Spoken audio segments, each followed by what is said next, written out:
অল্প বয়সে বিয়ের গুরুত্ব কি কি, কত বছর বয়সে বিয়ে করা দরকার? আলহামদুলিল্লাহ, এটা খুবই গুরুত্বপূর্ণ একটা প্রশ্ন। রাসূল সাল্লাল্লাহু আলাইহি ওয়াসাল্লাম বলছেন, ইয়া মাশারাশ শাবাব মান ইসতাতা মিনকুমুল বাআতা ফালইয়াতাযাওয়াজ। এই যুবক, যার সামর্থ্য আছে দ্রুত বিয়ে করে ফেলাও, কারণ এই ফাইন্নাহু আগাদ্দু লিল বাসার ওয়া আহসানু লিল ফারাজ। চোখটাকে হেফাজত করে আর লজ্জাস্থানকে হেফাজত করে এই বিয়ে। বিয়ে যত সহজ হবে জেনা তত কমবে, ঠিক কিনা? আর আমাদের বাবারা এখন শুরু করছে, পোলার বয়স 28 বছর 32 বছর, কয় হুজুর নিজের পায়ে দাঁড়াক তারপরে বিয়ে দিমু। তো দাঁড়া রয়েছে কার পায়ে? আপনার পায়ে নেই, কথা কয় না। মেয়ের বয়স 29 বছর, এখনো বিয়ে দেয় না, কয় হুজুর একটু মেয়েটা দাঁড়াক নিজের পায়ে তারপরে বিয়ে দেবো। এরপরে বিয়ে দিচ্ছে 36 বছরে। যখন বিয়ে দিচ্ছে 36 বছরে, তারপরে তার কোনো ফিলিংস নাই, হ্যাঁ মতো ঘুমায়, হ্যাঁ মতো ঘুমায়, কথা বুঝছেন? বাচ্চা হয় না, হুজুরের কাছে আসা পানি পড়া নিতে, হুজুর একটু পানি পড়া দেন, বাচ্চা হয় না কেন? তো 36 বছরে বিয়ে করলে কি লেগা? এটা কি আইন? আস্তাগফিরুল্লাহ। এই জামানায় প্রেমটা সহজ হয়ে গেছে, জেনাটা সহজ হয়ে গেছে, বিয়েটা কঠিন হয়ে গেছে। আমি আবারও বলি বাবাদেরকে, আপনাদের যদি সামর্থ্য থাকে ছেলে মেয়েকে বিয়ে করায় দিবেন। যৌবনে পদার্পণের পরে অনেক বাপরাও আছে সমস্যা, দেখে ছেলে কম্বলের নিচে ঢুকে কুতুর কুতুর আলাপ করতেছে প্রতি রাত্রে। কিরে জামাল, কার লগে কথা কস? আব্বা অঙ্ক বুঝতেছি। কোন অঙ্ক বুঝতেছে হাজী সাহেব আপনি জানেন না, কথা কন না কেন? আবার কিছু ওই বাপকে যদি জিজ্ঞেস করা হয় যে জানেন তো যে ওটা 2 নাম্বারই করতেছে, বিয়ে শাদী করান না কেন? হুজুর এই বয়সে একটু একটু করেই। নাউজুবিল্লাহ কন না। মৃত্যুর কোনো গ্যারেন্টি আছে? আহা, কবে বুঝবো আমরা?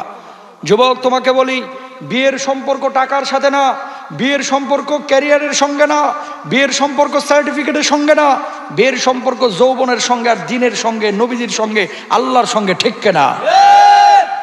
সামর্থ্য হয়েছে বিয়ে করে ফেলো, তোমার আমল ঠিক হবে। আর আমরা কি করি? মাশাআল্লাহ, নিজের পায়ে দাঁড়াক। দাঁড়াইতে দাঁড়াইতে এমন বুড়া হয়েছে, হেরও সহ্য করতে পারে না, এরও সহ্য করতে পারে না। আর যখন মারা যাচ্ছে, কবরে নিয়ে যাচ্ছে আর পোলায়, তখন পরে ক্লাস 4-এ। কার 4? ক্লাস 4-এ। কার? ওই যে লোকটা দেরিতে বিয়ে করে। তাড়াতাড়ি বিয়ে করবো আমরা ইনশাল্লাহ, বলেন। আরে যুবক, যারা চিন্তা করছে যে বিয়ের পরে পালসার নিমু, কেউ পালসার, হুন্ডা, তারপরে এই যে যৌতুক টৌতুক আমরা নিব না ইনশাআল্লাহ।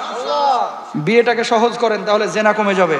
বন্ধু তার বন্ধুকে বলে, তোর বউ আমার বউ, কথাটা মজার হলেও কেমন প্রভাব পড়বে ইমানে? আস্তাগফিরুল্লাহ, জোরে কন্যা আস্তাগফিরুল্লাহ। তোর বউ আমার বউ, এই কথাটা যারা বলে এদের উদ্দেশ্য খারাপ, ঠিক না? কি উদ্দেশ্য খারাপ? কি উদ্দেশ্য খারাপ? বিয়ে যার যার, বউ সবার। নাউজুবিল্লাহ বলেন। ফাল আইনানে জিনাহুমান নাজার। কিছু জিনিস দেখা এটা চোখের জেনা, কিছু জিনিস ধরা এটা হাতের জেনা, কিছু কথা বলা এটা জিহ্বার জেনা, কিছু জিনিস অনুভব করা এটা হচ্ছে অন্তরের জেনা। নাউজুবিল্লাহ বলেন। তোর বউ আমার বউ, এই কথাটা যে বলেছে, যদি বুঝে শুনে বলে, আল্লাহর সিদ্ধান্তের বিপক্ষে কথা বলেছে। কারণ একজনের বিবাহিত স্ত্রী কখনো আরেকজনের বউ হতে পারে না। তখন হবে যখন স্ত্রী তালাক হয়ে যাবে, তার আগে কেউ এই কথা দাবি করতে পারবে না। এটা গুনাহ, এটা তওবা করতে হবে, আল্লাহর কাছে মাফ চাইতে হবে। কিছু লোক আছে, কিরে জামাল কবে মাইয়া দেখতে যাবি? আগামী সোমবার। দোস্ত রেডি থাকিস, 6টা হুন্ডা নিয়ে 12 জন যাবো। নাউজুবিল্লাহ কোন। বিয়ে করতেছে জামাল, আর যাচ্ছে আরো সাথে 11 বন্ধু। বিয়ে করার পরে তুমি তোমার বউরে দেখতে পারবা, তোমার বন্ধুর আগেও দেখা জায়েজ নাই, পরেও দেখা জায়েজ নাই। বাপও তো দেখতে পারবে না বিয়ের আগে, সেখানে বন্ধুরে দেখাইতেছে। আর বন্ধুরা আবার হুন্ডা আসতে আসতে মাশাআল্লাহ এইভাবে চুলে স্মৃতি করতেছে, দোস্ত জিনিস রে একটা।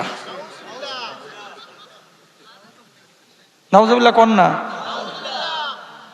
এই খবরদার, এ কাজ আমরা কেউ করব না ইনশাআল্লাহ। মেয়ে দেখবেন, আপনি পছন্দ হলে বিয়ে করবেন। আর বেশি মেয়ে এই করবেন না, কি বলে, বেশি মেয়ে দেখবেন না। 4টা জিনিস দেখবেন মেয়েদের। কয়টা? লিমা লিহা অলি জামা লিহা অলি হাসাবিহা অলি দিনিহা। মেয়ের সম্পদ আছে কিনা, সৌন্দর্য আছে কিনা, বংশমর্যাদা আছে কিনা, দিনদারিতা আছে কিনা। প্রথম 3টা না থাকুক সমস্যা নাই, দিনদারিতা থাকলে চোখ বন্ধ করে বিয়ে করে ফেলান। জাতের মেয়ে কালাবালা, ঠিক না? ওই পরিমণি খুকুমনির মতো নিয়ে আসবেন আর খালি বয়া বয়া কুতুর কুতুর পরক্রিয়া করবে। কথা বলেন। কিছু আছে না সুন্দরী মেয়ে দেখতে পুতুলের মতো, কিন্তু বাপরে বাপ বাড়িতে আনার পরে হুজুরের কাছে এসে বলে, হুজুর পুতুল না, দেখছিলাম তো পূর্ণিমার চাঁদ, এখন ঘরে আয়না দেখিয়ে দেখি জাহান্নামের আগুন। পূর্ণিমার চাঁদ আর নাই, সুন্দর সারা জীবন থাকবে না, এই চেহারা এই গ্ল্যামারিটি সারা জীবন থাকবে না, সুন্দর মনটা সারা জীবন থাকবে, দিনদারিতাটা সারা জীবন থাকবে। বুঝলে বুঝ পাতা, না বুঝলে তেজপাতা। আর কি বোঝানোর কায়দা আছে এছাড়া? হ্যাঁ, এই যে আপনারা যাদেরকে আইডল মনে করেন, পরিমণি, অমুকমণি, তমুকমণি, এই যে নায়ক নায়িকা, আপনারা আদর্শ মনে করেন না এদেরকে? 12 মাসে 13টা স্বামী চেঞ্জ করে আর বউ চেঞ্জ করে এরা। কেন? এরা কি কম সুন্দরী? সুন্দরী ঠিকই, কিন্তু মাগার দিন নাই, আল্লাহ শান্তিও রাখে নাই। ঠিক কিনা? দিন আছে যেখানে শান্তি আছে।